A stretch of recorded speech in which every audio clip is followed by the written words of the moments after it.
Wassalamu ala rasulillah wa ala alihi wa sahbihi wa mawalah. Amma ba'du, rabbi shrah li sadri wa yassir li amri wahlul 'uqdatam min lisani yafqahu qawli. Ibu-ibu yang dirahmati Allah, alhamdulillah kita bisa melanjutkan perjuangan kita mempelajari agama ini. Tentu banyak caranya dan kita di sini menggunakan kitab Riyadhus Shalihin. Tapi sebelumnya ini ada pertanyaan seperti biasa. Yang pertama, saya sholat wajib berjamaah di masjid rumah sakit paru-paru, di mana suara imam saat membaca Al-Fatihah saya tidak mendengar. Kemudian karena saya tidak mendengar, maka saya membaca sendiri. Namun tiba-tiba terdengar jelas suara imam di ayat kelima, ternyata ada gangguan mic.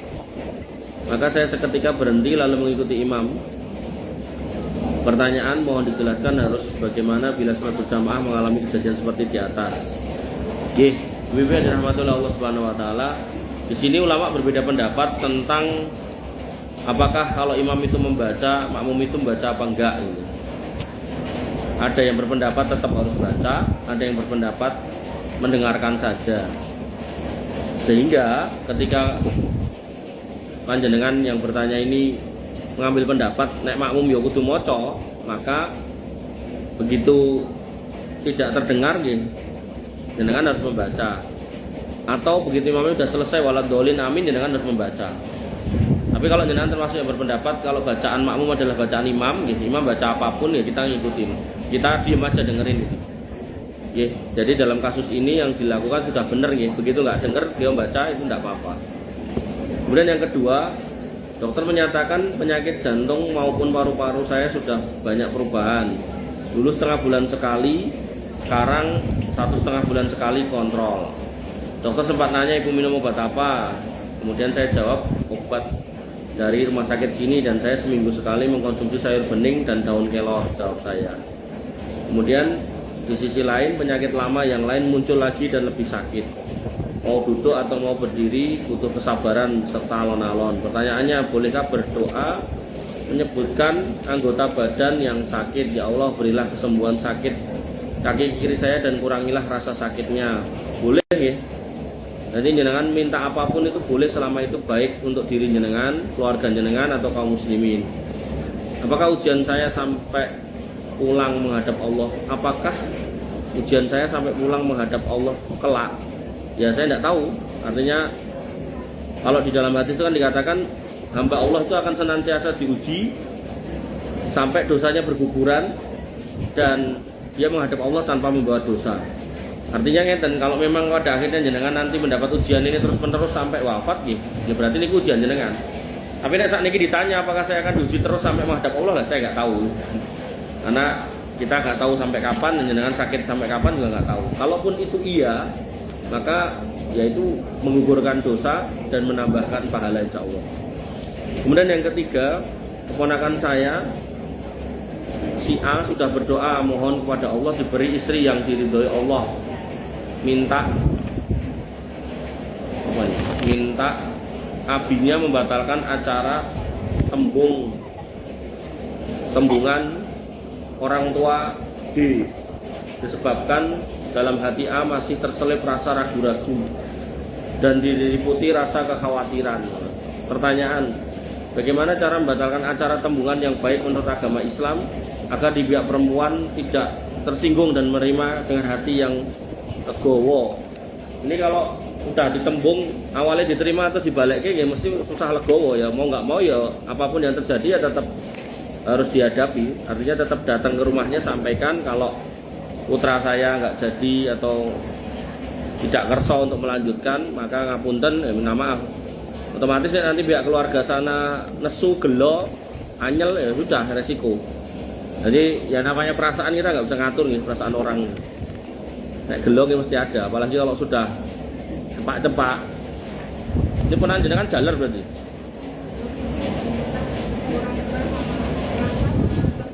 Oh belum ketemu. Anda belum ketemu ya belum ada tembungan toh. Nah, itu. Oh, nek mau nembung ya tinggal diomongi, nggak usah kesini. Ya. Atau nek nembung ya tinggal disauri, anakku moh.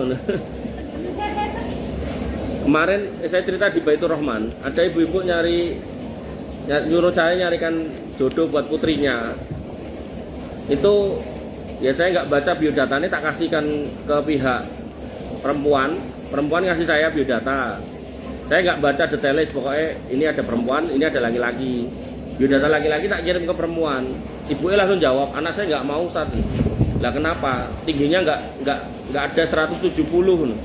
Nah di situ saya terus penasaran, anak ini dhuwure piro gitu. Kalau lagi kula waca, ternyata piyai setrine niku putrane niku dhuwure nggih namung 100 swidak.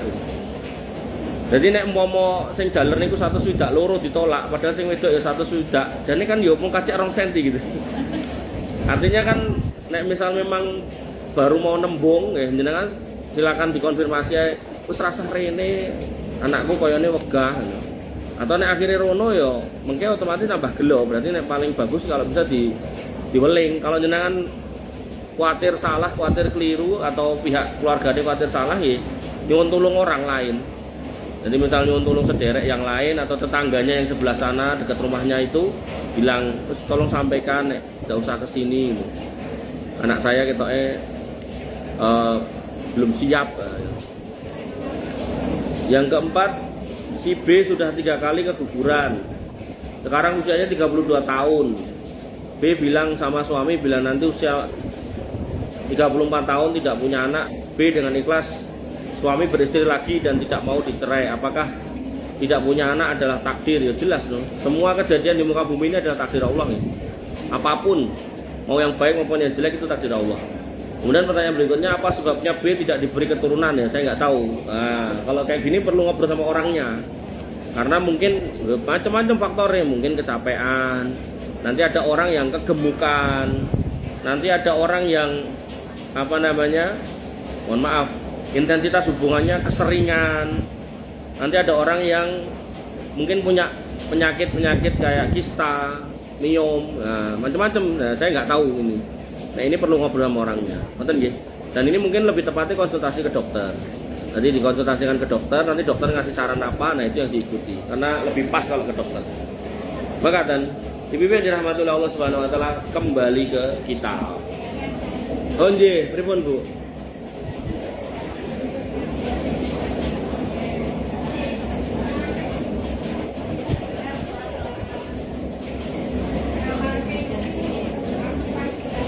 Gila.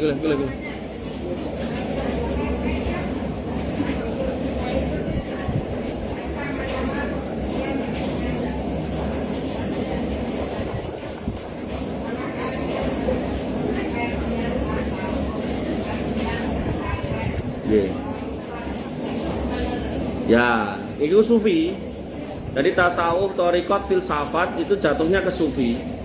Jadi sufi itu niatnya baik tapi kurang tepat. Jadi dia itu pengennya itu menjauh dari dunia, khusuk dengan akhirat, tapi jatuhnya dia mengamalkan sesuatu yang gak pernah dicontohkan Nabi. Misal yang sering tak contohkan, dia merasa nek dikir ngangge jari, ngangge tasbih cilik kurang marem terus digedhekke. Terus ada lagi yang dia merasa dengan dia nari muter-muter nanti otaknya atau pikirannya bisa nyampe ke Allah. Macam-macam. Makanya tasawuf atau sufi itu dia punya thariqat itu 1000 lebih. Dan kita kalau mau milih bingung milih yang mana. Padahal Nabi jelas jalannya itu satu. Nabi pernah gambar garis lurus, kiri kanan ini ada para penyeru di pintu-pintu neraka. Maka fokus yang ke depan, jangan tengok kiri, jangan tengok kanan. Makanya sufisme itu dia punya jalur menuju Allah tuh aneh-aneh. Enek sing nyanyi, enek sing joget-joget, ada yang pakai macam-macam, pakai zikir muter-muter kayak orang cesnya itu, ada yang bikin kayak bat nyamuk mantuk-mantuk, ada yang ke kuburan. Itu semua sufi semua sebenarnya. Dan itu lebih dekat ke arah Syiah sebenarnya. Makanya itu kalau ditelusur ke agama itu mereka nggak punya dalil. Makanya ketika jenengan mau beribadah dalam hidup itu kaidahnya cuma 2 Bu. Ibadah sama muamalah. Ini jenengan mau ngapain? Kalau ibadah itu berarti ada ketentuan khusus, bacaan khusus, waktu khusus, tata cara khusus. Maka ini masuk kategori ibadah. Maka kaidahnya semua ibadah harus pakai dalil. Nah, kalau yang muamalah itu selain itu jual beli, kerja, makanan, minuman itu masuk kategori muamalah, maka kaidahnya semua muamalah boleh kecuali ada larangannya.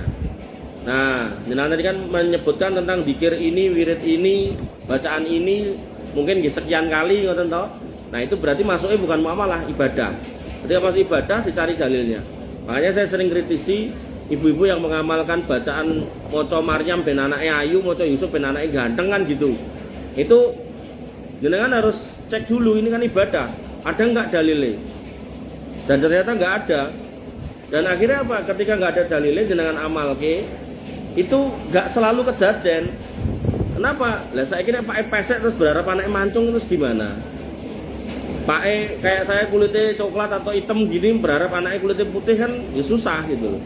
Makanya Islam itu pasti akan sinkron dengan ilmu pengetahuan. Makanya yang aneh-aneh gitu itu banyak memang dari sufisme, mendekatkan diri ke kuburan, minta-minta ke kuburan, tawasul, tabaruk sama benda-benda yang dikatakan punya nilai-nilai tertentu, mengagungkan mursidnya, nanti tokohnya itu namanya mursid, orang yang menunjuki jalan itu. Nah, jenengan nek ngapunten, jenengan nek delok berita niku oke kasus pencabulan niku di wilayah mereka gitu. Banyaknya, walaupun terakhir yang di Solo Baru niku mboten jane. Jane piyai ini mboten sufi jane, tapi nggih wonten iki. Wonten nggih. Dadi ten Indonesia thariqah macam-macam, thariqah Naksabandiyah, ada thariqah Satiriyah, ada thariqah Sadiliyah, mukeh banget pokoknya. Nanti bingung. Dan saya pernah diskusi sama salah satu mereka itu, kalau TKI dalilin di gitu. Dia menjawab dan Quran surat Al-Jin. Bentar, lo kok jadi lali muni nih. Lo boleh irir ya. Jadi di situ ada kata-kata torik.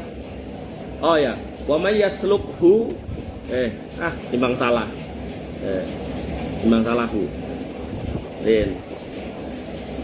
Alah. Lah ora gelem.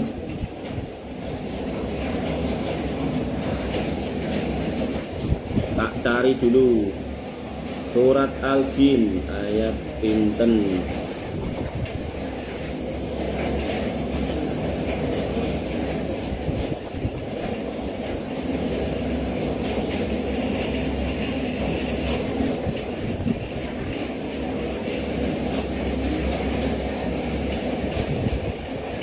Niki ayat 26 16 maaf.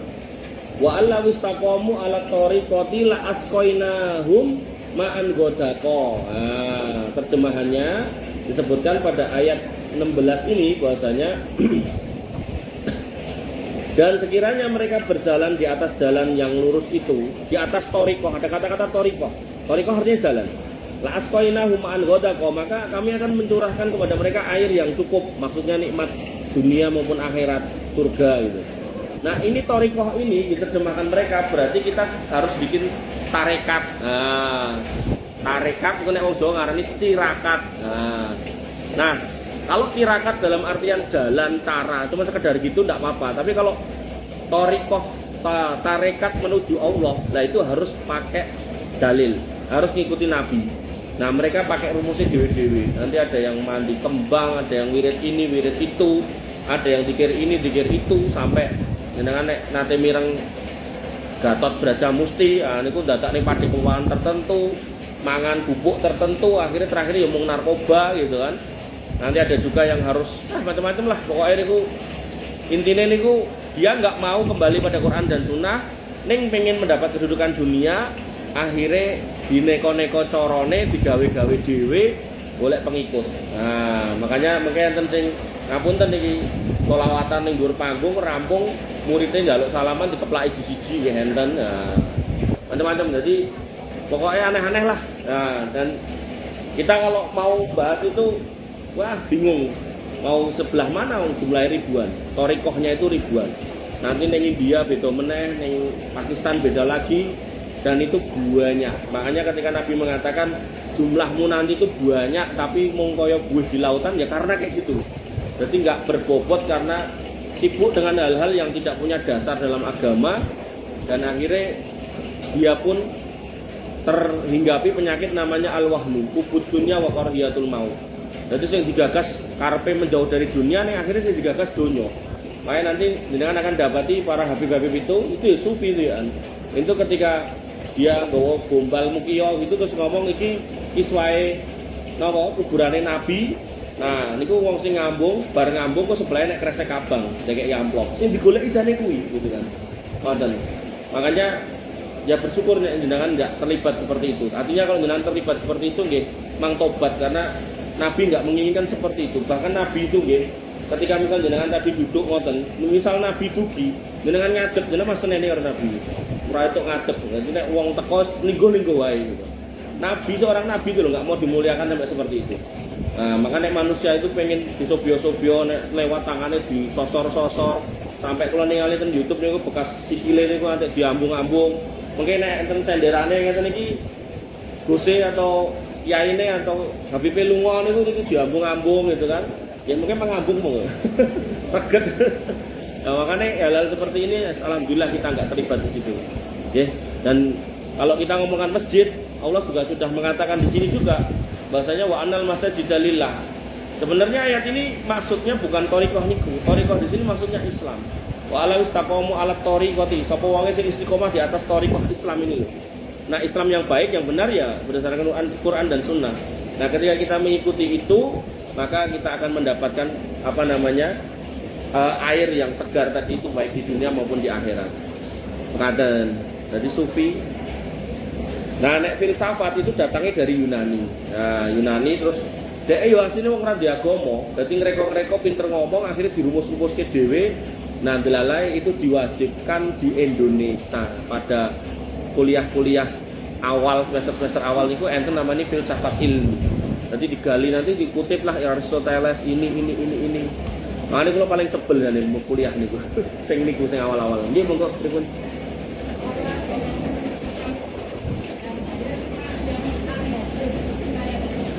Itu kan PIP yang juga tengah didengar niku toh.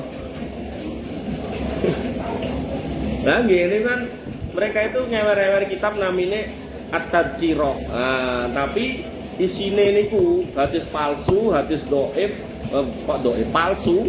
Rata-rata mau tulisannya al-hadis gitu toh.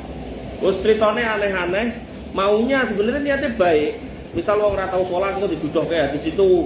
Kowe nek ora salat ning njero kuburan dibubet ula gede ngene karepe gen salat. Niatnya baik, tapi membangun keyakinan di atas hal yang dusta itu juga bukan agama kita. Jadi Nabi itu tidak pernah berdusta apalagi sampai membawa-bawa seperti itu. Makanya Nabi itu pernah mengingatkan kita, man kadzdzaba alayya muta'ammidan falyatabawa maq'adahu minan nar. Hati-hati kalau ngomong nyomot nama saya berarti ngomong ke hadis tapi hadisnya ra cetha asalnya dari mana. Hati-hati duduk di neraka. Padahal zaman sekarang ini niku pun enten mudah diakses dan free akses kitab hadis dan internet niku dari sekolah tinggi ekonomi syariah Tazkiyah itu di websitenya itu dia itu mempublish hadis yang jenengan bisa oprek-oprek, jenengan bisa search, ada kolom pencarian mau nyari apa aja keluar di situ. Dan saya sering ngambil materi dari situ. Itu kitab hadisnya ada 14. Saya hitung tiap kitab itu sekian ribu hadis, di total itu 70.000 hadis. Tinggal ngelebok kata kunci, enter, nanti keluar semua hadisnya. Termasuk nanti ada Qur'annya juga. Qur'an ini ku jenengan tinggal enter masalah apa nanti keluar semua ayatnya, jenengan klik, terus jenengan pilih tafsir Ibnu Katsir ada, Al-Muyassar ada, terus tafsir mana lagi ya? Saya lupa. Pokoknya ada beberapa tafsir. Jadi sekarang itu kalau kita masuk beragama dengan cara-cara seperti itu, eman-eman gitu. Kalau zaman dulu memang orang-orang itu punya kepentingan. Ada yang kepentingannya pengen cari kekuasaan. Akhirnya dia bikin hadis tentang pentingnya mendukung pemimpin. Nah, hadis yang ada belum mantap digawe-gawe. Kemudian ada lagi yang sering dicontohkan guru saya di Al-Islam itu ada hadisnya bakul terong. Jadi dia gawe hadis al-bastinjanu sifaun min kulli da'in. Terong itu obat dari segala macam penyakit. Ben payu gitu kan terongnya gitu. Dan macam-macam gitu loh. Makanya dulu itu orang memasuk hadis itu dalam rangka kepentingan mereka. Ya ada yang kepentingannya pengen ben orang sholat terus gawe hadis tentang adab-adab kubur, adab-adab macam-macam gitu. Makanya yang paling baik pokoknya hati-hati. Terus hadisnya juga disampaikan dari kitab-kitab yang baik. Makanya kalau menjelang kurban ini di beberapa masjid, hampir semua masjid lah termasuk ini Bu Tanti niku. Itu temanya saya ganti kurban semua. Cuman ada cumannya. Ben boten kecil, kan kadang ada dari masjid sana ikut ngaji di tempatnya Bu Tanti. Atau nek di Karanganyar kadang ada sing ketut kula ngoten. Nah, itu kitab hadisnya saya bawakan misal di masjid A Sahih Bukhari, B Sahih Muslim, nanti di C Musnad Imam Malik, nanti di D itu Bulughul Maram. Jadi yang mau ngikut tidak akan kecil karena kitabnya beda-beda. Dan sekarang kalau ada Sahih Bukhari, Sahih Muslim ngapain udah al-hadis tadi. Apa pernah jelas itu hadis nggak jelas gitu kan. Gitu. Dan Musnad Imam Malik ini dia punya jalur sanad itu yang paling pendek. Jadi Imam Malik itu meriwayatkan dari Nafi itu budaknya Ibnu Umar itu anaknya Umar bin Khattab dan ketemu dengan Nabi. Jadi dari Rasul, Ibnu Umar, Nafi, Imam Malik. Jadi peduke cuma 3, 1, 2, 3. Paling pendek, makanya itu disebut sanad emas gitu. Karena yang punya itu ya cuma Imam Malik. Makanya Imam Malik itu sampai dapat gelar Imam Darul Hijrah. Jadi imamnya negeri hijrah yaitu Madinah. Karena dia ada di situ sampai kemudian wafat. Makanya ketika kita belajar, niku paling penak niku kita mengenali kitabnya. Dan keberkahan ilmunya ulama itu, kitabnya itu orangnya udah mati ribuan tahun, kitabnya masih ada. Makanya tokoh-tokoh filsafat sak pirang-pirang niku kitabnya niku umpama enten, niku cuman beredar di kalangan-kalangan mereka. Jadi nggak akan nyampe ke kita, kecuali nek wong ra cetha mriki gitu lah, mungkin itu lain cerita. Tapi kalau kitab ini, buat jenengan nyari masjid mana aja dibahas kitab ini. Kemudian Bulughul Maram, hampir di semua masjid saya rasa atau semua kaum muslimin mesti telinganya itu mesti pernah dengar Bulughul Maram lah. Atau kemudian tadi Sahih Bukhari, Sahih Muslim. Nah, maka ketika Allah mengatakan inna nahnu nazzalna dzikra wa inna lahu lahafidun, kami yang turunkan adzikra Quran dan tentunya sunnah di situ juga termasuk, dan kami yang menjaganya, itu kelihatan bahwasanya ketika ada orang malsukan Quran, ya Quran yang palsu itu nggak akan bertahan lama, termasuk orangnya, Qurannya terus. Begitu pula dengan hadis. Usaha orang memalsukan hadis sak pirang-pirang, terus dia pengen melintirkan agama sak pirang-pirang juga akan laku. Ya cuma di situ-situ aja. Sama kayak doktor atau dosen di UIN Solo itu, dulu ada yang disertasinya di Jogja kan, dia membahas tentang bab milkul yamin. Dalam Islam itu kan ada bab kepemilikan budak. Jadi seseorang yang memiliki budak, laki-laki memiliki budak perempuan, dalam Islam itu boleh digauli. Budaknya ini boleh digauli. Nah, dia mengkiaskan itu pada orang pacaran. Jadi orang pacaran gue dianggap kayak budak. Jadi pacaran gue dikumpuli rapopo gitu kan. Waktu itu ya lulus doktor gitu kan. Tapi ilmunya ya cuma beredar di sekitar mereka. Makanya saya punya kampus tafsir di Jakarta niku modelnya waktu niku. Saya itu mencoba untuk bikin tesis yang enggak terkait kayak gini. Saya sampaikan judul tentang nuklir, energi nuklir dalam Quran, itu diremehkan sama dosennya, aku terus orang lulus kok ngenamu ya ora pakai NU. Jadi nggak saya luluskan ini. Jadi yang mau kuliah sampai selesai kuliahnya, tapi tesisnya nggak saya rampungkan. Dan saya dapat tempat yang lain, kuliah tafsir S2 malah dari Mesir, bahasa Arab dan apa nggak istilahnya? Saya dipelajari malah luwih berbobot gitu kan. Jadi bukan sing kayak gini. Dan ini lulus dari sini ini bukan kemudian ahli tafsir buat, malah sok ramudeng tafsir. Ngertine piye carane nafsir Al-Qur'an sak karepe dhewe gitu. Makanya yang kayak gini-gini ini musibah. Dan di Indonesia ini laris filsafat, kemudian sufisme. Kenapa? Karena ini memang diopeni sama orang-orang Amerika, Inggris. Makanya kan dosen-dosen itu lulusan sana tuh diopeni dalam rangka apa? Biar Islam di Indonesia itu gak galak-galak gitu loh. Padahal sebenarnya orang Islam yang berislam dengan benar itu tidak mungkin galak. Mesti yo sama orang lain itu mesti menghormati, menghargai. Bahkan sama orang non-muslim itu pasti akan menjaga. Di Saudi mana ada orang non-muslim dianiaya, mana ada, nggak ada. Bahkan di sana pun di Saudi Selatan itu orang Syiah pun bisa hidup tenang kan. Ibu-ibu yang dirahmati Allah, wonten melih Bu Titi? Cukup nggih. Lo kaget loh jenengan punya pertanyaan ngoten niku. Lah soalnya kalau wasane jenengan pun dong ngoten niku. Soalnya ini kan nek levelnya jamaah Aisyah yang bawah gitu mungkin ndak olah gitu. Jenengan kan udah ketua, udah senior gitu kan. Jadi itu kalau dalam bab Islam itu namanya manhajiyah. Jadi bagaimana kita itu beragama harus pilih jalur yang seperti apa. Nah metodologinya itu harus kita kenali. Dan kenali jadi gampang. Nabi udah ngomong anggar enek Quran, hadis selesai. Neng hadisnya ya otomatis hadis yang sahih atau bawahnya hasan. Nek udah dhaif lagi palsu tinggalkan gitu. Nah, dhaif bisa dipakai kalau terkait dengan keutamaan amal atau punya penguat hadis yang hasan atau yang sahih. Tapi nek blas nggak ada pendukungnya dan isinya berbeda dengan yang sahih, tinggalkan. Ngoten. Tapi nek sahih kok ketok bertentangan, ini kita terima yang bisa terima, yang belum bisa terima kita tutup dulu. Nanti nyari ilmunya, kenapa kok ini bisa begini? Karena nanti bisa jadi itu periodikal diriwayatkannya hadis. Nanti mungkin ini lebih dulu, contoh ya, contoh. Nanti ada ustadz ini jelaskan tentang kurban, ngomong nek daging kurban rentok disimpan lu sangka 3 dina. Dalilnya ini bener, dalilnya ada sahih. Tapi dalil itu diucapkan ketika larang pangan. Maka begitu sudah makan itu nggak mahal, nah Nabi pun membolehkan untuk menyimpan. Nanti ada hadis lain yang simpanlah ini. Makanya nek mau dicomot yang dilarang nyimpen, ya otomatis nanti jamaahnya nggak nyimpen. Dan itu terjadi, ada masjid itu yang ngomong kayak gitu, akhirnya jamaahnya nyimpen rawani gitu. Nah, sehingga nanti ketika kondisi nggak larang pangan, maka silakan disimpan. Cuman nek kurban wingi mau setahun kok jek enek dagingnya lah, disitulah kita harus introspeksi.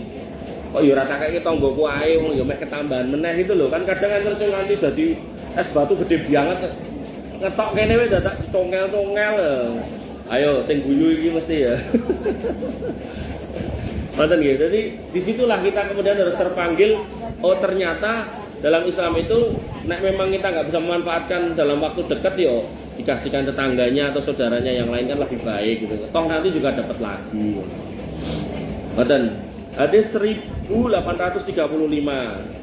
Wa anhu qala, dari Abu Hurairah radhiyallahu anhu, beliau berkata, qala Rasulullah SAW, bersabda Nabi SAW, salah satun la yukallimuhumullahu yaumal qiyamah. Ada 3 jenis manusia yang Allah nggak mau ngobrol nanti di hari kiamat. Wala yanduru ilaihim, dan Allah juga tidak akan melihat mereka. Wala yuzakkihim, dan Allah nggak akan mensucikan dosa mereka. Walahum adzabun alim, dan mereka nanti akan diberikan adab yang pedih. Ini mengerikan nggih. Yang pertama nggak diajak ngomong, yang kedua nggak dilihat, yang ketiga nggak disucikan, dikai ada pedih. Nah, artinya kalau ada kayak gini, kita harusnya berhati-hati. Yang pertama, rajulun ala fadli ma'in bil falah yamna'uhu min ibnis sabil. Seorang laki-laki yang dia itu punya kelebihan air, punya air luwih, artinya kebutuhannya sudah cukup. Misalnya ini saya punya 2, 1 ini tak minum cukup, masih 1. Kok kemudian dia lihat ada Ibnu Sabil, yang dia Ibnu Sabil itu orang berperjalanan kehausan, kelak, bahkan mungkin meh mate, kok ya ora dikekke gitu. Nah itu Allah wanjil karo wong kaya ngoten. Ini ki nek kula contohke sing mau lho.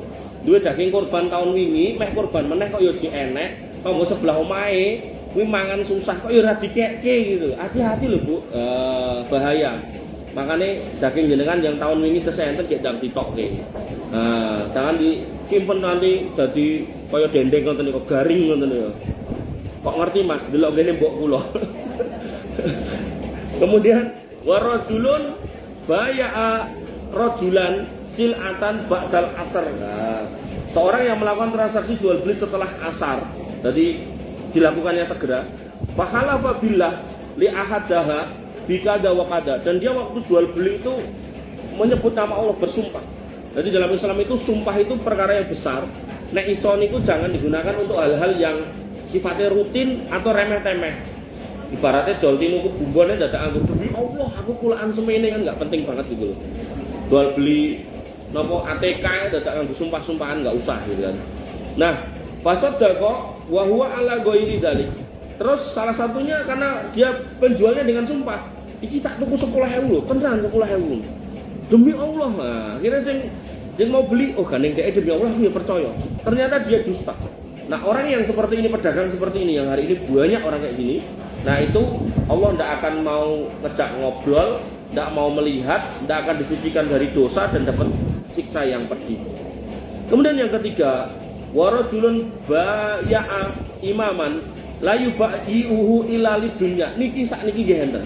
Seorang laki-laki yang membayar seseorang untuk jadi imam, tapi yang dicari adalah urusan dunia. Jadi urip susah, terus dirayu, ayo melu jamaahku ae. Nek melu jamaahku nek kowe kategori wong ra duwe engko ben mulane entuk duit semene. Atau kok nek kurban kabeh dikelompokke mrene mengko entuk semene gitu kan. Atau parah lagi ada jamaah tertentu niku sing dia kalau kurban iuran sapine 3.400 3.500, ternyata jamaah mriku niku iurane sak karepe boleh. 500 entuk, sak yuta entuk, 700 entuk, pokoknya anggere entuk sapi ditukokke dibelah. Jadi ora gagas kudu 7 gitu kan. Ada jamaah ngoten niku. Nah, akhirnya wah, ning ngene wae lho penak, lho nyaman. Nanti ada lagi jamaah yang kemudian nopo? Dia menghalalkan nikah mut'ah. Jadi nek seneng dinikahke, setelah seneng dilereni, dan nglereni ini nikah mut'ah sama nikah resmi itu beda loh. Nek nikah yang bener itu pakai ucapan kamu tak cerai. Tapi nikah mut'ah itu dalam akadnya itu saya terima nikahnya Fulanah binti Fulan dengan mahar sekian dan masa nikah sekian lama. Disebutkan misal 24 jam. Lah posisi 23,5 jam dia baru berhubungan sama istrinya itu. Kok wis alarmnya muni tet itu langsung otomatis cerai. Wis koyo orang nyewa mobil atau motor itu. Makanya ibu-ibu yang dirahmati oleh Allah, ada orang-orang yang membaiat orang lain menjadi pemimpinnya, menjadi imamnya, menjadi tokohnya karena kepentingan-kepentingan itu. Wis melu aku kok tak lungguhke gitu. Makanya kula kadang guyu enten jamaah niku, iki wong iki ketoke mbiyen nek ora tau ngaji, bahkan ya ora iso ngaji. Saiki wis dadi sekjen lah, dadi sekretaris, dadi bahkan saya itu sampai guyu tak kula gejenge iki nek wani ngomong karo aku ngono nek nganti aku kalah ngono tak jajake mie ayam tak gerobake. Tapi ya nggak pernah saya untuk menggojekan tok. Artinya saya itu mengetahui gitu, kualitas ilmunya itu nol gitu, nol betul. Bahkan yang dijak ngomongnya kayak ngah-ngah ngoten niku. Tapi dari tokoh, kenapa? Ya tadi itu membaiat seseorang untuk kepentingan. Makanya jenengan ampun nopo istilahnya, ampun mudah tergiur sama orang ketika jenengan harus baiat sama saya. Nanti nek baiat sama saya tak kasih kunci surga, itu enten sing ngoten. Nek baiat sama saya nanti dapat ini dapat itu juga ada yang seperti itu. Nek baiat sama saya nanti tak kasih kedudukan ini dan itu, ada yang kayak gitu. Macam-macam model baiat-baiatan itu. Makanya itu tidak baik. Kemudian fa'in a'tahu minha wafa. Kalau dia diberi, kan tujuannya duit tadi, begitu DKI, tujuannya kedudukan, begitu DKI, maka dia memenuhi janjinya itu. Nah, wa in lam yu'tihi minha lam yafi. Kok kemudian nggak dikasih kedudukan itu, nggak dikasih duit itu, dia siap berkhianat. Karena memang mental muris, suka nyari kedudukan. Dan itu ada orang kayak gitu, Bu. Makanya ada jenengan mungkin pernah dengar pendeta sinten niku, Saifuddin Ibrahim. Itu kan gitu. Jadi dia keluar masuk sekolah Muhammadiyah. Ternyata bareng keluar masuk sekolah Muhammadiyah ora tau kanggo. Ya mau kanggo dadi guru. Karepe kan pengen dadi kepala sekolah, mungkin meningkat dadi dosen, meningkat dadi rektor. Ternyata ora kanggo. Kelihatan banget oportunis. Akhirnya melipir teng Zaitun. Begitu ning Zaitun ya ora kanggo. Begitu ning kono ora kanggo, akhirnya ngimpi ketemu pastor zaman kecil sing dheke ngekeki permen. Mung permen dalam ngimpine. Akhirnya pindah Kristen. Saiki dadi Kristen ya otomatis untuk kedudukan, untuk duit, bahkan untuk bojo gitu kan. Dan tinggalnya mboten ten mriki karena demikian dia sudah berpotensi dicekel polisi toh, tinggalnya kena Amerika. Mang bayange wong tinggalnya Amerika niku ora gate akeh, kok iso urip. Lah nek sing ngopeni niku lho, sing digoleki ngoten niku. Dan orang kayak gitu nggak cuma dia, nek dia ini naudzubillah sampai murtad, yang masih Islam pun ada. Saya itu kenal orang itu, biyen yo masjid, pindah masjid kene kan kono, pergoning kene dari bendahara, terus kemudian diketahui ada hal-hal yang jelek dibuatnya, pindah ke sini, di sini ada hal yang jelek pindah lagi ke sini, kemudian masuk ke sekolah, karepe yo ngono kuwi nyekel duit, nanti ada masalah pindah lagi, sampai akhirnya saat ini ra kanggo. Makanya ibu yang dirahmati oleh Allah Subhanahu wa taala, harta terbesar seorang muslim itu dalam hidup itu bukan duit, bukan harta, tapi kepercayaan. Begitu itu sudah rusak, maka jenengan dimanapun itu nggak akan dipercaya orang. Dan orang yang terakhir ini saya ceritakan, saya itu kenal dari muda, itu omae yo jane yo ning mriki-mriki. Nggak pernah ketemu saya, nggak pernah nyari saya. Sekali-kali nyari yo golek utangan 10 juta. Aku yo moh gitu. Ora tau ketemu, ora tau marani, ora tau ngobrol, sekali-kali WA. Mas, saya kemarin beli sayur di dekat rumah jenengan itu. Ternyata ini rumahnya Mas Bulam loh. Nggih. Terus pripun kabare saya bla bla bla, terus terakhirnya buat saya di sini duit 10 juta. Jadi itu loh manusia-manusia yang kayak gitu tuh yang jenengan harus jauhi. Jangan sampai ketemu sama orang-orang kayak gitu, naudzubillah. Oke. Nah, kemudian Syekh Salim bin Id Al-Hilali mengatakan dalam penjelasannya yang pertama tentang orang yang dilaknat Allah yang pertama tadi, yaitu pemilik sumur lebih berhak atas sumurnya daripada seorang musafir. Artinya kalau jenengan punya keran di depan rumah itu memang hak jenengan, tapi pada waktu dia sedang membutuhkannya, maka seorang yang memiliki air itu harusnya membantu seorang musafir yang kehausan. Jangan kemudian pelit. Nah, pelit ketika kaum muslimin itu dalam kondisi susah, Allah mengancam, tidak akan diajak ngobrol, tidak akan dilihat, kemudian tidak akan disucikan, dan akan dikasih adab yang pedih. Dan kemudian yang kedua, sedekah yang utama itu adalah air. Makanya ten Saudi niku nek umroh, nek haji niku banyak orang niku di jalan niku mau bawa mobil, terus bagasine niku dikebaki banyu enten sing ngangge gelas nyata enten sing ngangge botol, pokoknya kan buka kan jikuk dhewe sakarepe. Mboten terus siji-siji gitu ndak. Ambil terserah gitu. Jadi apapun dilakukan. Kemudian yang ketiga, penegasan haramnya bersumpah palsu sesudah asar untuk membuat barang dagangan menjadi laris. Jadi seorang yang kemudian jualan nggak perlu pakai sumpah-sumpah ya. Apalagi jualannya barang-barang yang gampangannya barang-barang receh lah gitu. ATK, kemudian dodolan gorengan ini ada sumpah-sumpahan itu. Iku gorenganmu piro regane 1000 kok larang men? Demi Allah, itu tuku glepungnya larang gitu, enggak usah gitu. Hal ini dikarenakan pada waktu itu malaikat malam dan malaikat siang berkumpul, selain juga merupakan waktu ditutupnya catatan amal. Jadi apalagi banyak bersumpah di ba'da asar itu juga bukan perkara yang baik. Kemudian yang keempat, penegasan beratnya dosa memutus baiat dan membangkang terhadap imam yang sah, karena hal itu akan menimbulkan perpecahan dalam Islam. Artinya kalau kita mau berbaiat itu berbaiat kepada imam yang sah, bukan kepada orang-orang yang punya kepentingan tertentu. Kemudian yang kelima, segala amal yang tidak didasarkan karena Allah, melainkan hanya untuk mendapatkan harta dunia yang fana, atau tujuannya untuk menempuh perjalanan yang tidak jauh, maka amal tersebut tidak diterima dan pelakunya itu berdosa besar. Kemudian yang keenam, hadis ini menjelaskan haramnya bersikap kikir, menipu, dan berbuat curang, dan termasuk adalah suka mencari keuntungan. Hadis ini juga menerangkan bahwa perbuatan tersebut termasuk di antara dosa-dosa besar karena adanya ancaman keras, yaitu tidak akan dilihat Allah. Allah tidak mau mengajak bicara, tidak akan disucikan, dan akan dikasih adab yang pedih. Ibu-ibu yang dirahmati oleh Allah Subhanahu wa taala, satu lagi nggih. Wa anhu an Nabi SAW, dari Abu Hurairah radhiyallahu anhu, dari beliau berkata, qala Nabi SAW bersabda, baina an-nafqataini arba'un, di antara dua tiupan sang sakala itu adalah 40. Qalu, kami bertanya, ya Abu Hurairah, wa Abu Hurairah, arba'una yauman, apakah 40 itu 40 hari? Qala, abaitu, aku enggak tahu, enggak bisa menjelaskan 40 hari atau apa, enggak bisa. Qalu, para sahabat bertanya lagi, arba'una sanah, apakah 40 tahun? Qalu, abaitu, aku enggak tahu juga. Qalu, kemudian mereka bertanya lagi, arba'una syahron, apakah 40 bulan? Kemudian beliau mengatakan lagi, abaitu, aku enggak bisa menjelaskannya. Kemudian wayabla kulla shay'in minal insani illa ajba az-zanabi. Semua anggota badan manusia pada waktu itu akan hancur kecuali bagian tulang ekornya. Jadi teng geger jenengan niku sing paling ngisor niku enten tulang ekor cilik gitu. Nah niku nek ben filosofi tadi, filsafat tadi tentang evolusi, nah, itu dulu tuh jenengan itu monyet terus mendek ekornya, terus tersisa sithik niku. Nah niku ngapusi juga niku. Nah, maka dikatakan di situ kita semua nanti hancur kecuali tulang itu. Kemudian fihi yurokabu al-khalq.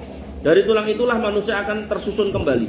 Jadi nanti begitu itu tulang yang tersisa itu di dalam tanah, nanti dikasih hujan. Nanti dalam hadis yang lain tuh hujannya ngapunten nggih. Itu kayak sperma gitu. Begitu netes gitu, terus tumbuh. Tek gitu. Tukul, ning tukule menungso mboten tanduran. Kemudian summa yunazzilullahu minas sama'i ma'an. Kemudian Allah menurunkan dari langit itu air, fayam butuna kama yambutul baqlu. Maka kalian mereka akan tumbuh seperti tumbuhnya tumbuh-tumbuhan, tapi bentuknya manusia. Nah, kandungan hadis ini yang pertama, seyogyanya seorang tidak menjawab pertanyaan yang tidak diketahui jawabannya. Jadi ini etika buat seorang dai, atau jenengan juga bisa.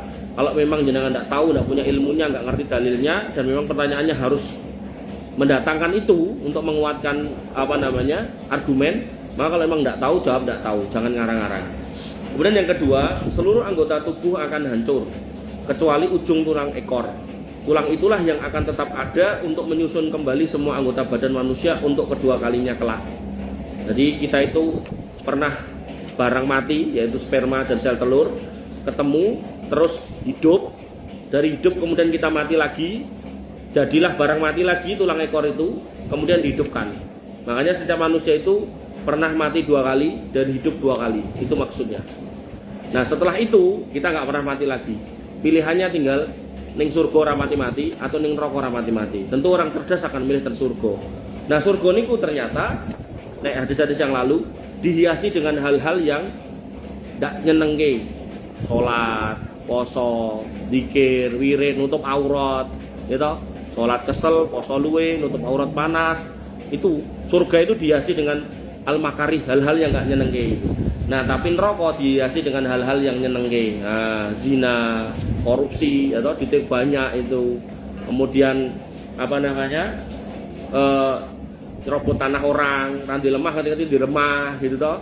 Atau kemudian semacam-macam lah, mendolimi orang, ngebuki orang gitu. Nah, itu semua penghias dari pintu-pintu neraka. Kemudian berikutnya, yang ketiga, hadis ini menerangkan kekuasaan Allah Subhanahu wa taala di dalam menciptakan manusia untuk kedua kalinya. Dia pun membangkitkan semua orang yang berada di dalam kubur pada hari kiamat, hari penghimpunan di padang mahsyar, yakni pada hari kiamat. Bahkan gitu, gak cuman yang di tanah. Bahkan ada seorang bapak itu yang saking takutnya bertemu Allah karena dosanya banyak, dia pesan sama anaknya, "Engko Pak enek mati obongen baru ki mara ning pinggir tebing ning nggon cedhak laut sawurna awune pake." Itu pun nanti Allah bangkitkan. Nah, cuman karena kejahilan ya ini tadi jangan ditiru. Karena kejahilan, makanya nanti kemudian dia dibangkitkan dan dia kaget. Loh, saya itu udah meling sama anak saya gini kok dibangkitkan. Kemudian Allah bertanya ke beliau, "Kok kowe ngono ngopo?" Kemudian dia mengatakan, "Dosa saya banyak dan saya takut ketemu dengan engkau dengan membawa dosa yang sangat banyak." Oke, tak ampuni. Nah, tapi gandeng jenengan ngertos syariat dan jenengan ngertos ilmu itu tidak untuk dicontoh. Ngoten nggih. Jadi itu syariat buat orang jahil yang pernah dilakukan atau akan dilakukan nggak tahu apakah orangnya sudah ada, sudah mati atau nanti di hari kiamat kan makin mendekati hari kiamat orangnya jahil-jahil, nah itu nggak tahu saya yang mana. Yang jelas orang Islam kalau sudah tahu hukumnya orang mati harus dikubur, nggak boleh diobong. Nah, niku nggih. Kemudian yang keempat, hadis ini menerangkan proses terciptanya kembali makhluk. Ini adalah salah satu di antara perkara gaib yang wajib kita imani. Nanti orang-orang filosof tadi, orang-orang filsafat itu meyakini ada dua, orang nek mati nggak akan bangkit, direinkarnasi jadi macam-macam, bisa jadi kewan, bisa jadi babi, atau kemudian direinkarnasi jadi dewa, atau bisa juga dia kemudian ya udah selesai. Jadi apa yang sudah dilakukan mati sudah selesai gitu loh, nggak bangkit juga, nggak jadi apa-apa. Nah, dua kondisi ini otomatis menolak sifat keadilan Allah. Allah itu kan adil, al-hakim. Bahkan nanti dalam ayat yang lain dikatakan ahkamul hakimin, hakim yang paling adil. Maka ketika kita hari ini hidup mengalami kedoliman, ya mungkin didolimi tanggane, didolimi sedulure, didolimi orang tuane barangkali gitu kan, atau didolimi anake, itu mau balas di dunia mungkin nggak sanggup, nggak bisa, dan nanti itu tegaknya di akhirat. Makanya kalau kemudian nggak ada hari berbangkit, sebagaimana yang dikatakan oleh sebagian orang-orang ateis, orang-orang kafir, atau kemudian ada tapi kemudian terreinkarnasi menjadi yang lain, itu menolak sifat adil Allah Subhanahu wa taala. Makanya jenengan ampun gadah keyakinan ngoten niku nggih. Jadi nek kita itu mati wis mati, ora ning dinding ndi wis ning kuburan. Nek jenengan mati syahid berarti nanti rohnya ditaruh di burung berwarna hijau yang ada di bawah arsy Allah. Terus nek jenengan secara umum kayak kita gini ya berarti rohnya di situ nggak kemana-mana, mboten piknik ten pundi-pundi. Nah, menunggu hari kiamat. Nah, nanti jasadnya itu dibangkitkan tukul, rohnya dipeluk-peluk, urip meneh bareng. Nah, baru kemudian dihisab, mizan, sirat, telaga, kemudian surga dan neraka. Nah, kemudian di sini dikatakan kita harus iman itu, sedangkan diterangkan di dalam hadis-hadis yang berderajat sahih. Artinya tentang proses kebangkitan ini diterangkan di hadis-hadis yang berderajat sahih. Karena sahih ya kita imani. Apalagi ini tadi muttafaqun alaih. Muttafaqun alaih itu disepakati Imam Bukhari dan Imam Muslim. Hadis yang paling sahih itu Imam Bukhari, di bawahnya adalah Imam Muslim. Kok dua imam ini bersepakat? Ini kitab yang paling sahih. Makanya di salah satu masjid Tenggilingan itu saya sampaikan kitab namanya Lu'lu' wal Marjan. Lu'lu' wal Marjan itu mengumpulkan hadis-hadis yang disepakati sahihnya oleh Imam Bukhari dan Imam Muslim. Makanya jenengan umpami enten piyai kok beto kitab niku terus jenengan ngaji, ya insya Allah aman niku. Nah mulai beto sahih Bukhari, nah mulai beto sahih Muslim niku nggih tetep aman gitu kan. Tapi nek nggone sing aneh-aneh niku wau terus al hadis niku atos. Masa hari gini ra iso goleke sanate kan nggak mungkin itu. Mesti harus bisa. Karena sekarang tuh digitalisasi udah di depan mata, ngoten nggih. Kok pilih perkataan yang bisa saya sampaikan, kurang lebihnya saya mohon maaf. Kita tutup dengan doa. Semoga Allah kemudian menjadikan kita hamba-hambanya yang solih dan solihah, masukkan kita ke dalam jannah. Bismillahirrahmanirrahim. Alhamdulillahirabbil alamin. Hamdan syakirin, hamdan naimin, hamdan yuafi ni'amahu wa yukafi mazidah. Ya Rabbana lakal hamdu kama yanbaghi li jalalika wa adimi sultanik. Rabbana lakal hamdu anta nurus samawati wal ardi wa man fina wa lakal hamdu. La ilaha illa anta subhanaka inna kunna minadh dhalimin wa illam taghfir lana wa tarhamna lanakunanna minal khasirin. Allahumma ighfir lil muslimina wal muslimat wal mu'minina wal mu'minat wal ahya'i minhum wal amwat innaka sami'un qaribun mujibut da'wat wa yaqdiyal hajat. Rabbana dzalamna anfusana wa illam taghfir lana wa tarhamna lanakunanna minal khasirin. Rabbana ighfir lana dzunubana wa liwalidina warhamhum kama rabbawna shighara. Allahumma ighfir lahum warhamhum wa afihim wa'fu anhum wa akrim nuzulahum wa wasi' madkhalahum waghsilhum bil ma'i wasalji wal barad. Allahumma taqabbal minna siyamana wa qiyamana wa ruku'ana wa sujudana wa tahussu'ana wa tadur'ana. La ilaha illa anta subhanaka inna kunna minadh dhalimin wa illam taghfir lana wa tarhamna lanakunanna minal khasirin. Rabbana hab lana minas solihin, Rabbana hab lana minas solihin, Rabbana hab lana minas solihin waj'alna fi zumratil muwahhidin wa adkhilna jannatika jannatin na'im ya arhamar rahimin. Allahumma inna nas'alukal jannah wa na'udzubika minan nar.